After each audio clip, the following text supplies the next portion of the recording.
बच्चों, आज फिर एक नए जोश के साथ हम तीसरे दिन की क्लास की शुरुआत करते हैं।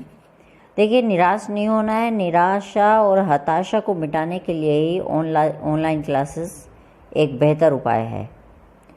अब मैं आपको हालांकि मैं कल पढ़ा चुकी हूँ समाधान के बारे में, सामाजिक भिन्नताओं का अवलोकन। अब आप देख लीजिए ज़रा, सामाजिक भिन्नताओं का अवलोकन। मैंने कल भी यह बात आपको बताई थी कि सामाजिक भिन्नताओं का अवलोकन करने के लिए किन किन चीज़ों का सहारा लिया गया। उनमें पहला तो था शवाधान। शवाधान में सिंधु सभ्यता के लोग, हालांकि आभूषण स्त्री और पुरुष दोनों के ही साथ मिले हैं, जबकि यदि इनका हम तुलना करें, इनकी कंपैरिजन करें, तो मिस्र के विशाल पिरामिडों में बहुत सारी जो धन संपत्ति मिली थी वो ऐसी यहाँ से कुछ प्राप्त नहीं हुई, हड़प्पा से। इसलिए कुल मिलाकर इतिहासकारों ने यह निष्कर्ष निकाला है कि हड़प्पा सभ्यता के निवासियों का मृतकों के साथ बहुमूल्य वस्तुएं दफनाने में विश्वास नहीं था। अब विलासिता की वस्तुओं की खोज, अब ये भी सामाजिक भिन्नता का पता लगाने का ही एक महत्वपूर्ण स्रोत है, इसलिए मैं इस पर दोबारा से प्रकाश डालना चाहती हूँ। देखिए, बराबर में एक पात्र दिया हुआ है जिसका जो फयांस का बना एक पात्र है, उसे आप देख लीजिएगा अच्छी प्रकार से, हालांकि कुछ खंडित लग रहा है। सामाजिक भिन्नता को पहचानने के लिए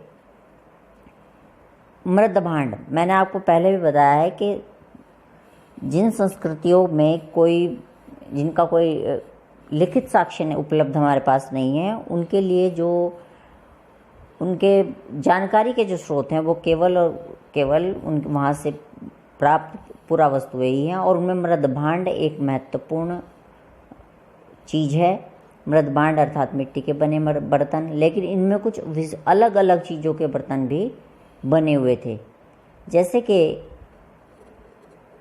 पत्थर अथवा मिट्टी, ये रोज़मर्रा की उपयोग की वस्तुओं में सम्मिलित थे। इनमें चक्कियाँ, मृदभांड, सुइयाँ, झावा, ये सभी बस्तियों से सर्वत्र पाए गए हैं, सभी बस्तियों से पाए गए हैं। लेकिन फयांस, कुछ कीमती चीज़ें थी, दुर्लभ चीज़ें थी, उनमें फयांस एक विशेष चीज़ थी, जिसे घिसी हुई रेत अथवा बालू तथा रंग और चिपचिपे पदार्थ के मिश्रण को पका कर बनाया गया एक पदार्थ होता था, उससे इसे पात्र बनाए जाते थे। इन्हें कीमती माना जाता था। अब कीमती मानने के पीछे क्या तर्क था? सबसे पहले तो यही था कि ये महंगे पदार्थों से बनी दुर्लभ वस्तुएं सामान्यतः मोहनजोदड़ो और हड़प्पा जैसी बस्तियों में केंद्रित ही मिलती हैं, जबकि कुछ छोटी बस्तियां जैसे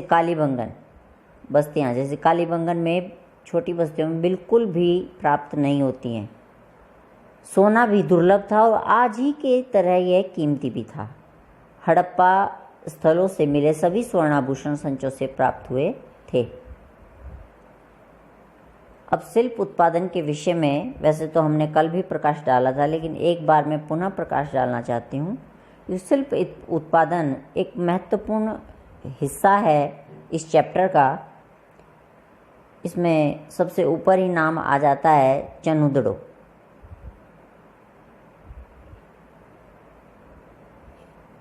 चनुदड़ो मानचित्र 1 में देखेगा आप, चनुदड़ो जो आधुनिक पाकिस्तान में है। ये हालांकि बहुत छोटी सी बस्ती है, 7 हेक्टेयर की बस्ती है, लेकिन ये पूरी तरीके से शिल्प उत्पादन में संलग्न थी। शिल्प कार्यों में क्या क्या कार्य करती थी ये? यहाँ पर मनके बनाए जाते थे, शंख की कटाई की जाती थी, धातु कर्म, मोहर निर्माण तथा बाट बनाना, ये सब चीज़ें यहाँ पर की जाती थी। अब मनकों के निर्माण में मनके बनाने के कारखाने बहुत ज़्यादा मिले हैं चनुदड़ो से। मनके बनाने के लिए विभिन्न प्रकार के पदार्थ इस्तेमाल किए गए थे, जैसे कार्निलियन, सुंदर लाल रंग का, जैस्पर, स्फटिक, क्वार्ट्ज, सेलखड़ी। सेलखड़ी समझते हैं आप? आधुनिक जो खड़िया मिट्टी होती है उसे सेलखड़ी का नाम दिया गया था।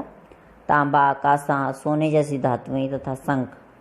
फायांस, फायांस का पीछे आ ही चुका है कि बालू को चिपचिपे पदार्थ में पका करके बनाया जाता था।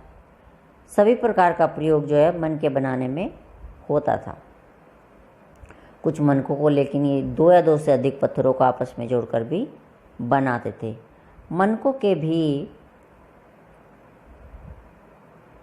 विभिन्न प्रकार थे, विभिन्न आकार के बनाए जाते थे, जैसे कि दे दी गया है चक्राकार, बेलनाकार, गोलाकार, ढोलाकार, खंडित। और नीचे मनकों की बनी हुई एक माला का चित्र है। साथ ही औजार का चित्र दिया हुआ है। अब अगले पृष्ठ की ओर रुख करते हुए देखते हैं कि ये भी मैंने आपको कल बताया था कि आप ये मृद भांड मिट्टी के बने बर्तन देख लीजिएगा। अब इसमें दिया हुआ है कि सेलखड़ी बहुत मन के बनाने की तकनीक दी गई है कि किस प्रकार से लोग बनाते थे। सांचे में ढालकर सेलखड़ी, जो एक बहुत मुलायम पत्थर है पर आसानी से कार्य हो जाता था, इस पर कुछ मन के सेलखड़ी चूर्ण के लेप को सांचे में ढालकर तैयार किए जाते थे। कुछ विभिन्न ज्यामितीय प्रकार के भी थे। इसी प्रकार सेलखड़ी के सूक्ष्म मनके कैसे बनाए जाते थे, प्राचीन तकनीक सब इसमें दी हुई है।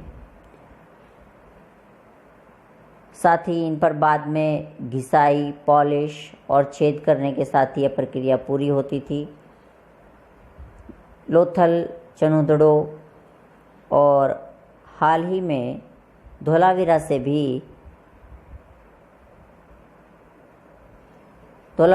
भी छेद करने के विशेष उपकरण प्राप्त हुए हैं। धोलावीरा आप मैप में देखेंगे, आपको आसानी से दिख जाएगा। लोथल और धोलावीरा दोनों ही गुजरात में हैं, आधुनिक भारत के, और चनुदड़ो जबकि पाकिस्तान में है आधुनिक। मानचित्र 1 में नागेश्वर, बालाकोट, इनमें से नागेश्वर गुजरात में है भारत के और बालाकोट पाकिस्तान में है, को चिन्हित करें तो आप पाएंगे कि दोनों ही समुद्र तट के समीप स्थित हैं और इसीलिए यहाँ पर शंख से बनी हुई वस्तुएं, जिनमें चूड़ियाँ, करछियाँ, पच्चीकारी की वस्तुएं शामिल हैं, ये सब चीज़ें यहाँ पर बनती थी। अब अगले पृष्ठ की ओर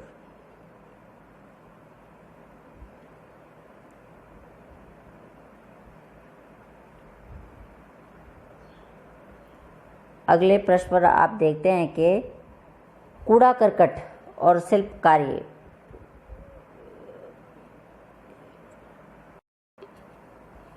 बच्चों देखिए आप, मैंने आपको ये बता दिया है कि मोहनजोदड़ो और हड़प्पा के शहरी केंद्रों तक ही ये केंद्रित थे। अब देखिए उत्पादन केंद्रों की पहचान। नीचे देखिए एक मृण मूर्ति दी गई है।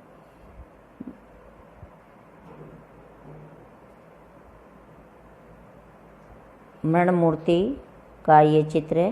ये देखिए, सिर पर देखिए इसके पंखे जैसी आकृति है कि स्त्री की ये मृण मूर्ति है। मिट्टी की बनी हुई मृण अर्थात मिट्टी, और मूर्ति मिट्टी की बनी हुई मूर्ति। उत्पादन केंद्रों की पहचान। अब देखिए शिल्प उत्पादन के केंद्रों की पहचान किस प्रकार से करते थे पुरातत्वविद।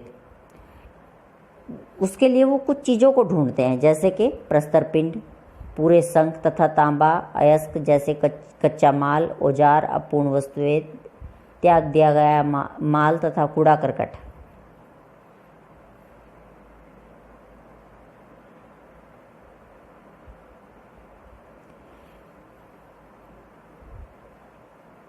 कभी कभी बड़े बेकार टुकड़ों को छोटे आकार की वस्तुएं बनाने के लिए प्रयोग किया जाता था, परंतु बहुत छोटे टुकड़ों को कार्यस्थल पर ही छोड़ दिया जाता था।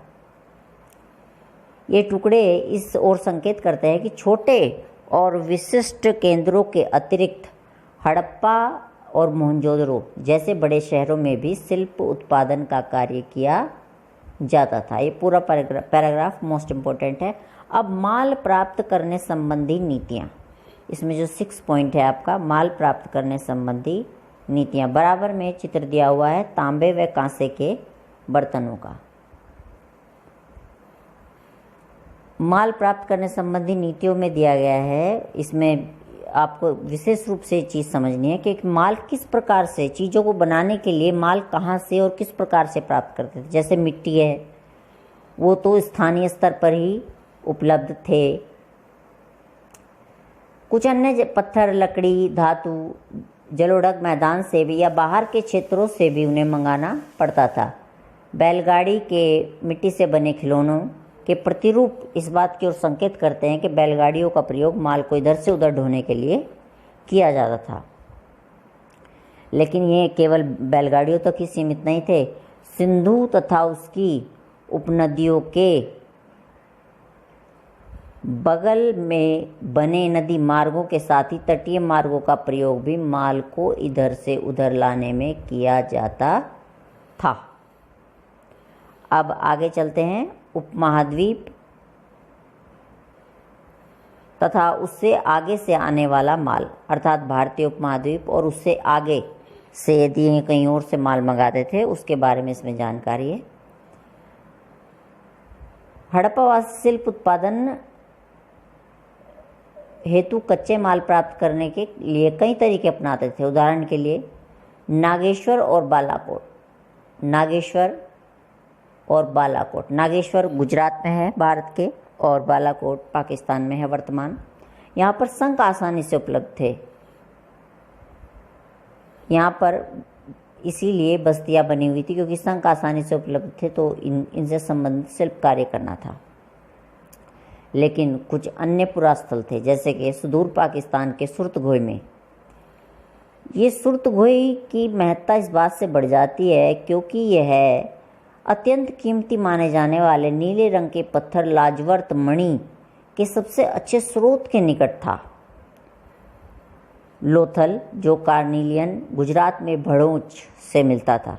सेलखड़ी दक्षिणी राजस्थान तथा उत्तरी गुजरात से और धातु के स्रोतों के निकट था। लोथल भी देखिए एक बंदरगाह है। पूरी हड़प्पा सभ्यता, सिंधु घाटी की सभ्यता में लोथल एक बहुत महत्वपूर्ण बंदरगाह है। धातु का देखिए आप, नीचे एक धातु का वर्णन दिया है राजस्थान से। ये थी तांबा, क्योंकि आज भी राजस्थान के खेतड़ी में तांबे की खान मिलती हैं जो उसी समय से प्रयोग में लाई जा रही हैं। अब नीचे की ओर रुख करते हुए कच्चा माल प्राप्त करने के दे दिया है इन्होंने अगले पैराग्राफ में कि राजस्थान के खेतड़ी अंचल से तांबे के लिए और दक्षिण भारत से सोने की। बच्चों देखो, आज भी दक्षिण भारत में कर्नाटक में सोने की खान है। कोलार जो सबसे प्रसिद्ध सोने की खान मानी जाती है, उस समय भी दक्षिण भारत से ही सोना प्राप्त किया जाता था। तो इन अभियानों के माध्यम से स्थानीय समुदायों के साथ संपर्क करते थे ये लोग, और फिर यहाँ से, और इस संपर्क का पता कैसे चलता है? संपर्क का पता यह चलता है कि उन स्थलों से हड़प्पाई वस्तुएं प्राप्त हुई हैं। खेतड़ी क्षेत्र के बारे में कहा जाता है कि यहाँ पर पुरातत्वविदों ने कहा है कि गणेशपुर जोधपुरा संस्कृति उपलब्ध थी, जो अपने विशेष प्रकार के मृदभांड के लिए जाने जाते थे, और ये मृदभांड हड़प्पा के मृदभांडों से भिन्न थे। बच्चों, मैं आपको पहले भी बता चुकी हूँ कि इस क्षेत्र में, पूरे के पूरे क्षेत्र में अलग अलग प्रकार की छोटी छोटी संस्कृतियाँ भी इस बड़ी संस्कृति के साथ विकसित हो रही थी, और वो विशेष प्रकार के मृदभांडों के कारण एक दूसरे से अलग हैं। यहाँ तांबे की वस्तुओं की असाधारण संपदा मिली थी। ऐसा संभव है कि इस क्षेत्र के निवासी, देखिए राजस्थान की बात हो रही है यहाँ पर, ये हड़प्पा सभ्यता के लोगों को, यानी कि सिंधु घाटी सभ्यता के लोगों को क्या बेचते थे? तांबा। अब अगले पृष्ठ की ओर रुख करते हुए इसमें प्रारंभ में ही एक आपका मैप आ जाता है। मैप में बहुत महत्वपूर्ण चीज़ें दी हुई हैं। भारत के साथ भारत का थोड़ा हिस्सा लोथल दिया हुआ है, महत्वपूर्ण बंदरगाह था जो उस समय भारत का। उसके अलावा मेलुआ है, हड़प्पा है, सुतकांगेडोर है। सुतकांगेडोर जो है ये हड़प्पा संस्कृति या सिंधु घाटी सभ्यता जिसे कहा जाता है उसका सबसे पश्चिमी छोर है ये।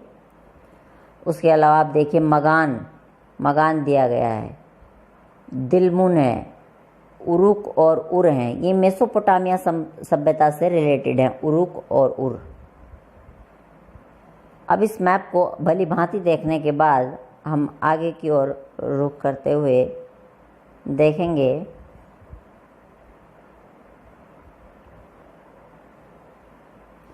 कि सुदूर क्षेत्रों से संपर्क किस प्रकार करते थे। यानी कि भारत के बाहर यदि कोई ऐसे अवशेष मिले हैं कि ये लोग मेसोपोटामिया सभ्यता या अन्य कई जगह से अपनी जो ज़रूरत की चीज़ें थी वो शिल्प कार्य से रिलेटेड थी या किसी और कार्य से संबंधित थी, वो मंगाते थे, तो उनका पता कैसे चलता है।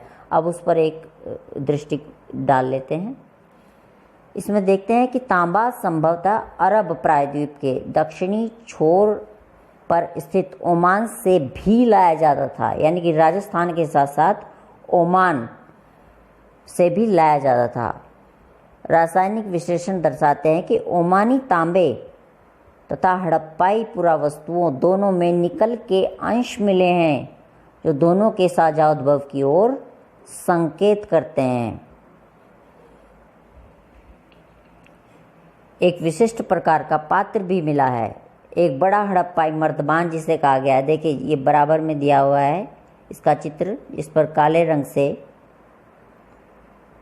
रंग की एक मोटी काली मिट्टी की एक मोटी परत चढ़ाई गई है और यहाँ पर हड़प्पाई लिपि के भी कुछ चिन्ह हैं। इसके ऊपर मर्तबा इसके ऊपर काली मिट्टी की एक मोटी परत चढ़ाई गई है और यह कहाँ से मिला है? ओमानी स्थलों से मिला है। इससे यह स्पष्ट हो जाता है बिल्कुल कि हड़प्पा का बाहरी देशों से या बाहरी सभ्यताओं से संपर्क था। सिंधु घाटी सभ्यता अन्य सभ्यताओं के संपर्क में उस समय थी और हड़प्पा सभ्यता के लोग इनमें रखे सामान का ओमानी तांबे से विनिमय करते हैं। हालांकि ये नहीं पता चला है कि इन पात्रों में क्या ले जाया जाता था, लेकिन जो भी ले जाया जाता था उसका विनिमय किससे होता था? ओमानी तांबे से। अब अगले पृष्ठ की ओर हम बढ़ेंगे। अगले पृष्ठ पर ऊपर देखिए, सबसे ऊपर बेलनाकार एक मोहर दी गई है।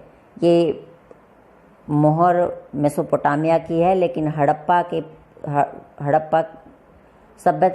संस्कृति के पुरास्थलों से प्राप्त हुई है और इस पर एक कुबड़दार वृषभ का चित्र है। ये देखिए इसके सींग हैं।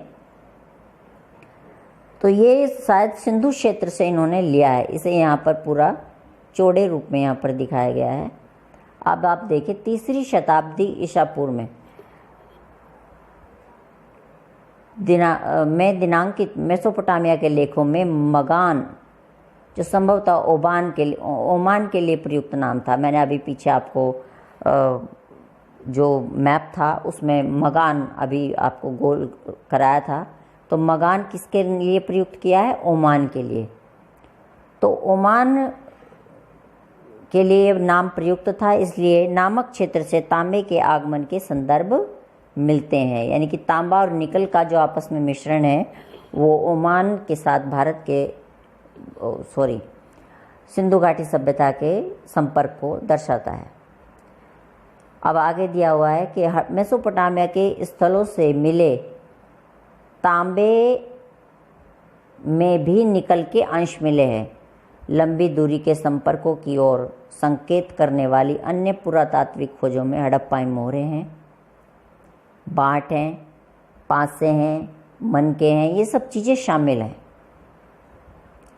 यानी अर्थात मेसोपोटामिया जो आपने कक्षा 11 में पिछले वर्ष पढ़ी है, मेसोपोटामिया सभ्यता जिसकी लिपि कैसी थी? कीलाकार। मैंने आपको पढ़ाई भी है, कीलाकार लिपि थी और उस लिपि को चूँकि पढ़ लिया गया है तो उससे कुछ अनुमान लगाए जा रहे हैं कि उनके सिंधु घाटी सभ्यता के साथ संपर्क थे। अब मेसोपोटामिया के लेख दिलमुन संभवतः बहरीन द्वीप, मगान तथा मेलुहा संभवतः हड़प्पाई क्षेत्र के लिए प्रयुक्त शब्द नामक क्षेत्र से संपर्क की जानकारी मिलती है। दिलमुन और मगान मेसोपोटामिया में, मैंने अभी आपको मैप में बताया है, वहाँ वे बंदरगाह नगर हैं एक तरीके से, उनके साथ सिंधु घाटी सभ्यता के लोगों का संपर्क था। और मेलुहा, यहाँ से एक लेख में मेलुहा भी शब्द मिला है। मेलुहा से प्राप्त निम्नलिखित उत्पादों का उल्लेख करते हैं, जैसे कार्निलियन, लाजवर्तमणि, तांबा, सोना, विविध प्रकार की लकड़ियाँ। मेलुहा के विषय में एक मेसोपोटामियाई मिथक, देखिए मेलुहा कुछ नहीं है, केवल मेसोपोटामिया के लोगों ने सिंधु घाटी सभ्यता के लोगों के लिए मेलुहा शब्द का इस्तेमाल किया है। इसमें देखते हैं हम कि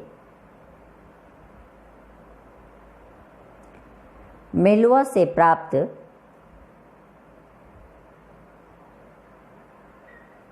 मेलुहा के विषय में एक मेसोपोटामियाई मिथक यह बताता है कि तुम्हारा पक्षी हाजा हो और उसकी आवाज़ राजप्रसाद में सुनाई दे। कई पुरातत्वविद यह मानते हैं कि यह हाजा पक्षी और कोई नहीं बल्कि मोर है और यह नाम उसे अपनी आवाज़ से मिला था। ऐसा संभव है कि ओमान, बहरीन था मेसोपोटामिया से संपर्क सामुद्रिक मार्ग से था।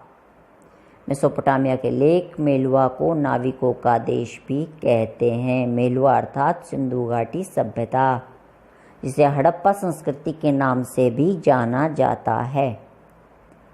इसके अतिरिक्त हम मोहरों पर जहाज और नावों के चित्रांकन भी पाते हैं। देखिए ये बराबर में जो है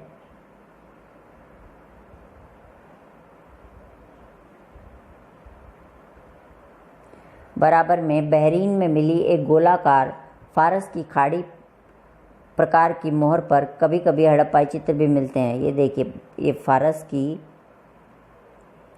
खाड़ी से मिली हुई मोहर है और नाव के चित्र वाली मोहर नीचे दी गई है। इस पर हम देख सकते हैं स्पष्ट रूप से पूरा नाव का चित्रण है यहाँ से और यहाँ तक। ये देखिए, ये इसमें चप्पू दिखाई दे रहे हैं हमें चलाने के लिए। ये कुछ पक्षी शायद सजाने के लिए बनाए हुए होंगे। ये मोहर है हड़प्पा की, जिस पर नाव का चित्र मिलता है। इससे स्पष्ट हो जाता है कि सामुद्रिक यात्राएं भी ये लोग हड़प्पा सभ्यता के लोग करते थे। सिंधु घाटी सभ्यता के